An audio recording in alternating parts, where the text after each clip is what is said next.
Bharat stage norms అనేవి European నామ్స్‌తో equal అయినటువంటి norms. అసలేంటి భారత్ స్టేజ్ నామ్స్ అంటే European standards, European emission standards అనేది 2000లో ఇంట్రొడ్యూస్ చేశారండి యూరోప్‌లో. దాన్ని బేస్ చేసుకొని మనం కూడా భారత్ స్టాండర్డ్ నామ్స్‌ని ఇండియా 2000 అనే పేరుతో ఫస్ట్ 2000లో ఇంట్రొడ్యూస్ చేసి తర్వాత BS2, BS3, BS4, BS5, BS6కి వచ్చాం. BS5ని మనం బైపాస్ చేసాం. అసలు ఈ భారత్ స్టేజ్ నామ్స్‌ని ఉపయోగించడం వల్ల కారణాలేంటి అనేది మనం చూస్తే భారత్ స్టేజ్ నామ్స్ 1 నుంచి 6కి వెళ్తా ఉంటే వెహిక్యులర్ పొల్యూషన్‌లో ఎమిషన్స్ అనేవి తగ్గుతాయండి. Nitrous oxide, sulphur and particulate matter 2.5 అనేవి తగ్గుతాయి.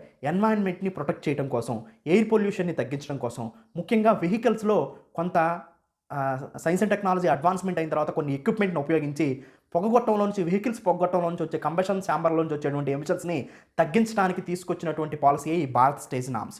1 నుంచి 6కి వెళ్తా ఉంటే మీకు పొల్యూషన్ లెవెల్స్ తగ్గుతాయి. నైట్రస్ ఆక్సైడ్, సల్ఫరు, పార్టిలేట్ మ్యాటర్ 2.5 అనేది. ప్రెజెంట్ మనం ఏ భారత్ స్టేజ్ నామ్స్‌లో ఉన్నామంటే BS6లో ఉన్నామండి.